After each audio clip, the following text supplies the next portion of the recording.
100 rupees government gives, okay, कि एक scheme है 100 रुपए, मान लो एक फार्मर जो बिहार में बैठा हुआ है उसके लिए स्कीम के लिए पैसे बने गए, उसके लिए कि 100 रुपए तुझ तक पहुंचेंगे। यहाँ एक्चुअली घर वाली बात कर रहे थे जो रियल है, कि गवर्नमेंट ने बोला, क्योंकि मेरे महाराज जी भी गए थे वापस गवर्नमेंट के इसमें और अपना नाम लिखवाने गए थे, राइट।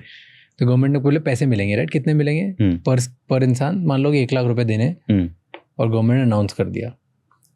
तो अब वो गवर्नमेंट से जो अनाउंसमेंट हुई 1 लाख रुपए की, पहुँचते पहुँचते जो एक गरीब इंसान है जिसको 1 लाख रुपए मिलने चाहिए अपना घर बनाने के लिए, उस तक कितने पहुँचेंगे? एक बार पहले प्राइम मिनिस्टर राजीव गांधी ने ऐसा एक स्टेटमेंट दिया था कि 1 रुपया जो है वो गरीब तक शायद 5 पैसे या 15 पैसे, ऐसा कुछ कमेंट था उनका कि 15 पैसे तक ही पहुंचता है। It has increased, it has, मतलब the systems are better, technology है और थोड़ा सा उसको ट्रैक भी किया जाता है।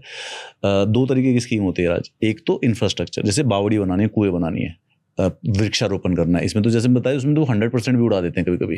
100 करोड़ का था, पेड़ ही नहीं लगा, 100 करोड़ खा गए उसमें के अंदर। और एक जो होता है कि पर्सन स्पेसिफिक होती है, the benefit needs to reach to the person. इसके अंदर if I have to make a off the top guesstimate, I think 100 में से 25 रुपये पहुंच जाते हैं लोगों के पास, और वो भी स्पेसिफिकली इसलिए क्योंकि डायरेक्ट बेनिफिट ट्रांसफर्स करने लगे हैं गवर्नमेंट जो है, बैंक अकाउंट्स बना दिए हैं सबके। तो जो ट्रांसफर्स, जो बेनिफिट है उसको मिडिल मैन जो दलाल है उनको हटाया जा रहा है, जितना भी हटाया जा रहा है, और उनको डायरेक्टली वो बेनिफिट ऑफ ट्रांसफर पहुंच रहे हैं। उसमें भी अगेन उन्होंने अलग लूप होल्स, अलग फ्रॉड करना स्टार्ट कर दिया है। जैसे मैं अभी भी बताया था, जो उड़ीसा वाली जो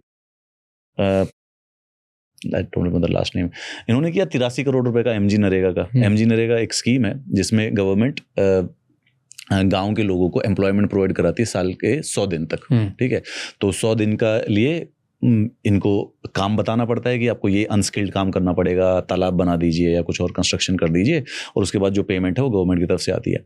तो उन्होंने सारे के सारे फेक एंट्री करवाई, फेक अकाउंट में पैसा आता था, सारा निकाल लिया। 83 करोड़, 83 करोड़। एंड क्या हुआ उनके साथ अब? She got a better posting now. I swear I'm not even kidding. This is not a joke also.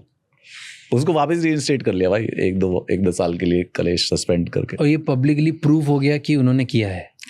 Prove कुछ नहीं होता दुनिया में कभी भी। मतलब इतना बड़ा चार्ज आना ना, I have already told you, इतना बड़ा चार्ज 83 करोड़ रुपए का फ्रॉड का चार्ज अगर किसी आईएएस पे चले ना, और पूरे के पूरे सस्पेंशन हो जाए, तो एवरीबडी नोज की इन्फॉर्मेशन है। वो सिर्फ 1 साल के बाद अगर वापस रीइंस्टेटमेंट हुई है, तो the only logical conclusion is that कि द